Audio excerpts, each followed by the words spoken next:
Hello everybody, welcome to our channel Law and Knowledge. I would like to request all of my viewers to please like and subscribe our channel. तो आज के video में हम लोग constitutional amendments को ही continue करने वाले हैं और ये हमारा पार्ट 3 है। और अगर आप लोगों ने मेरे पुराने वीडियोस को नहीं चेकआउट करा है तो प्लीज़ उसको जाकर पढ़िए। वो कॉन्स्टिट्यूशनल अमेंडमेंट का ही पार्ट 1 और पार्ट 2 है। वो आप लोगों को एक बेसिक आइडिया देगा कि अमेंडमेंट्स क्या क्या हुए हैं और क्यों वो इम्पॉर्टेंट हैं। और ये एक नॉर्मल इंसान के लिए बहुत ज़रूरी है कि अमेंडमेंट्स हुए क्या क्या हैं वो सब जानना। और लॉ के बच्चों के लिए तो बहुत ही ज़्यादा इम्पॉर्टेंट है, क्योंकि हम लोग आगे जाके सिविल जज के एग्ज़ाम देने ही वाले हैं। तो सिविल जज के एग्ज़ाम में अमेंडमेंट्स के ऊपर कुछ ना कुछ क्वेश्चंस आ ही जाते हैं, right. So please go and check those videos. तो चलिए आज का वीडियो हम स्टार्ट करते हैं with 44th constitutional amendment act 1978 से। इस अमेंडमेंट में मेजर 4 चेंजेस आए थे।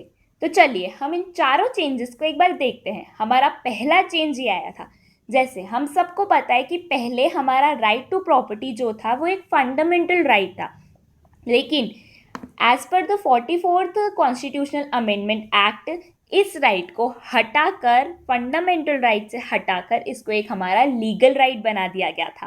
ठीक है।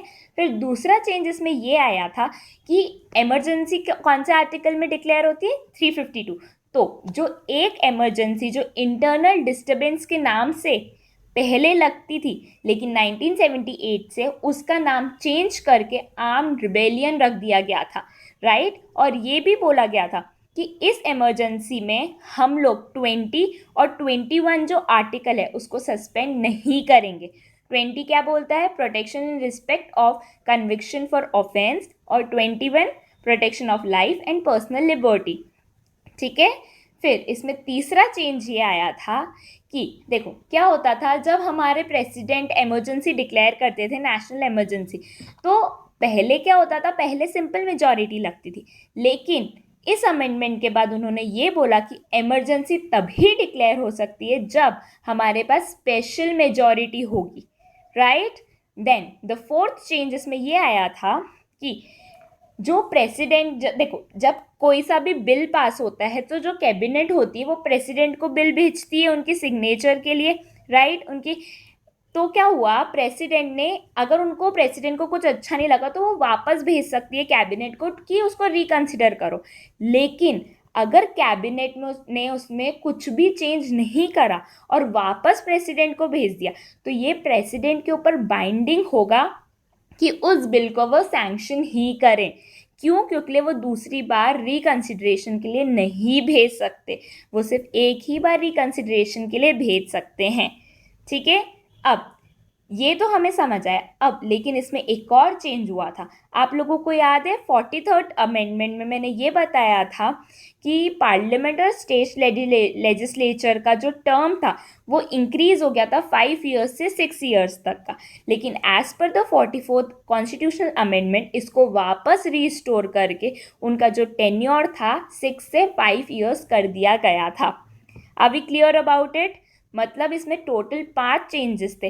पहला राइट टू प्रॉपर्टी का, दूसरा इमरजेंसी का नाम चेंज करके आर्म्ड रिबेलियन कर दिया था, थर्ड स्पेशल मेजॉरिटी चाहिए to declare a national emergency, fourth the president could send the bill to the cabinet for first reconsideration, but after that he cannot send it, and the fourth one was the tenure was again restored to 5 years, right।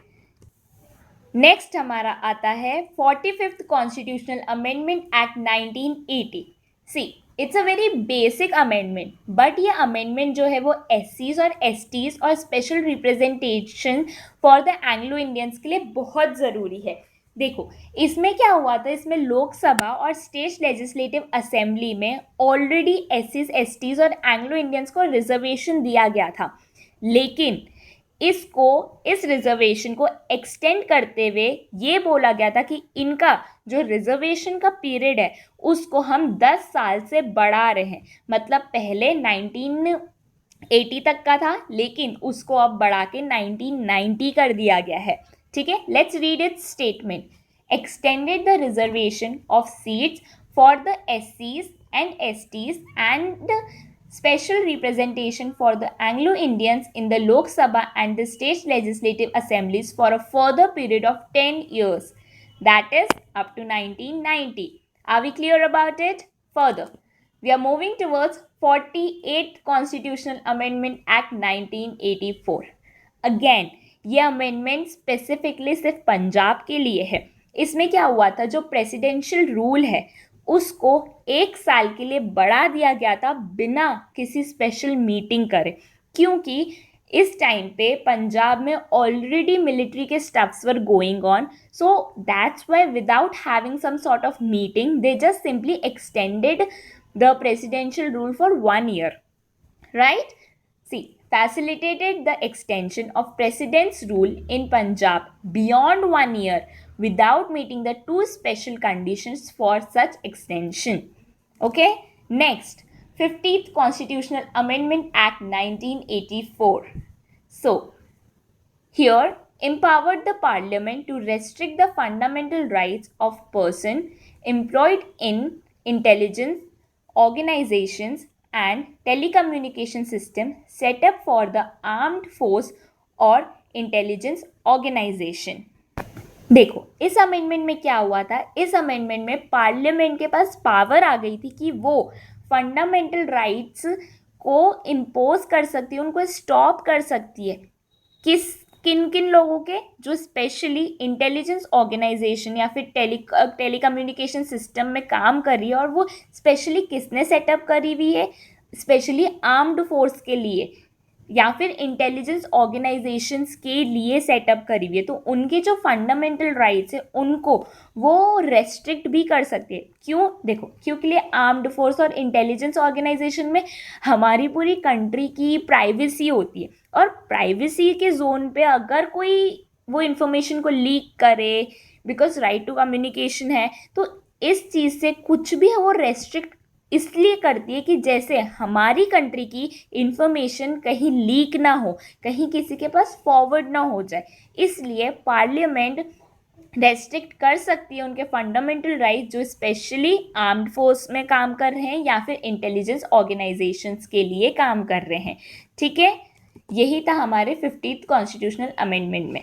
Next हमारा आता है 51st constitutional amendment act 1984 which says provided for reservation of seats in the Lok Sabha for STs in Meghalaya, Arunachal Pradesh, Nagaland and Mizoram, as well as in the legislative assemblies of Meghalaya and Nagaland. Again ये बहुत basic सा ही amendment है जिसमें लोकसभा में किस किस की जगह सेव कर ली, रिजर्वेशन दे दिया एसटीज को मेघालय में, अरुणाचल प्रदेश में, नागालैंड में और मिजोरम में.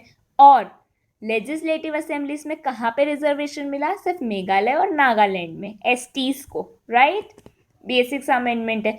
फिर हमारा आता है 52nd कॉन्स्टिट्यूशनल अमेंडमेंट एक्ट 1985. अब देखो इस वाले अमेंडमेंट में क्या हुआ था, इसमें ये जो अमेंडमेंट है इसको हम एंटी डिफेक्शन लॉ के भी नाम से जानते हैं. ठीक है, और इसमें इस अमेंडमेंट में हमारे कुछ आर्टिकल्स को चेंज करा गया था. मेजरली हमारे 4 आर्टिकल्स इसमें चेंज हुए थे. 101, 102, 190, 191 वर change. Basically it laid down the process by which legislators may be disqualified on the ground of defection and inserted defection.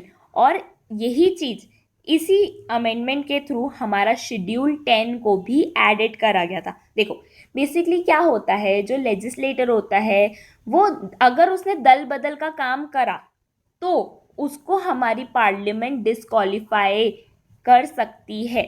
ठीक है, तो क्या हुआ इस अमेंडमेंट में? बेसिकली तो इसको एंटी डिफेक्शन लॉ कहा जाता है, दल बदल कानून बोला जाता है. उसके बाद पार्लियामेंट कोई भी अपने मेंबर को डिस्क्वालीफाई कर सकती है अगर उसने दल बदल का काम करा, और इसको इसी अमेंडमेंट में हमारा 10 शेड्यूल को भी एडअप करा गया था. ठीक है, नेक्स्ट हमारा आता है 54th कॉन्स्टिट्यूशनल अमेंडमेंट एक्ट 1986. अब देखो ये अमेंडमेंट उन लोगों के लिए बहुत ज़्यादा ज़रूरी है जो लोग जुडिशरी में जाना चाहते हैं, क्योंकि लिए इस अमेंडमेंट में जजेस की सैलरी को इंक्रीज करा गया था. So increase the salaries of the supreme court and high court जजेस and enabled the parliament to change them in future by an ordinary law. मतलब इसमें सुप्रीम कोर्ट और हाई कोर्ट जजेस की सैलरी को इंक्रीज करा गया था और पार्लियामेंट को ये राइट दिया गया था कि वो सिर्फ एक ऑर्डिनरी लॉ पास करके क्या कर सकती है, सैलरी को इंक्रीज कर सकती है, चेंज कर सकती है फ्यूचर में. ठीक है. अब आता है हमारा 55 एंड 56 कॉन्स्टिट्यूशनल अमेंडमेंट एक्ट. देखो मैंने इन दोनों को मैं साथ में इसलिए बताना चाहूँगी क्योंकि इसमें सेम ही चीज़ बोली गई है लेकिन अलग अलग स्टेट के लिए.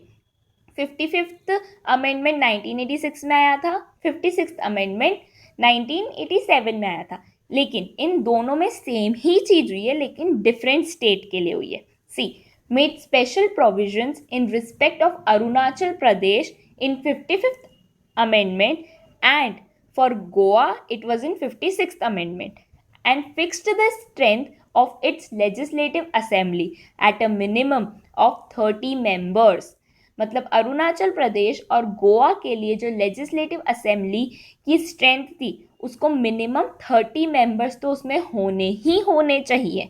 तो दोनों स्टेट्स के लिए सेम बात बोली गई है कि 30 मिनिमम होने ही चाहिए लेजिस्लेटिव असेंबली में members.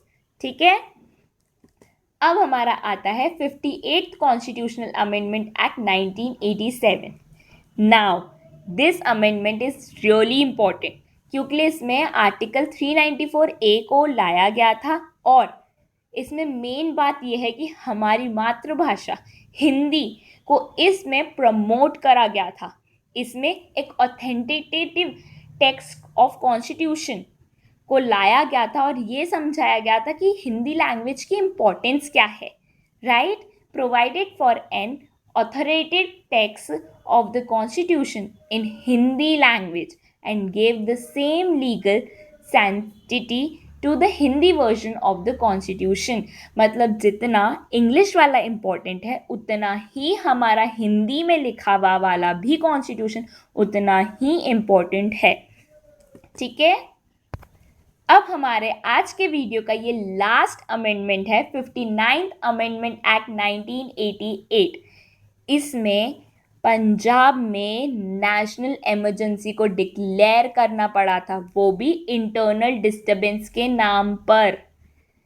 Provided for the declaration of national emergency in Punjab on the ground of internal disturbance. Right. So are we clear about it? और अगर आप लोगों को कुछ भी डाउट हो हमारे कॉन्स्टिट्यूशनल अमेंडमेंट के वीडियो से रिलेटेड तो प्लीज़ कमेंट बॉक्स में पूछिए.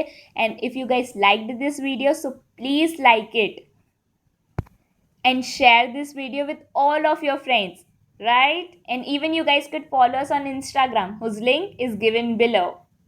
Thank you.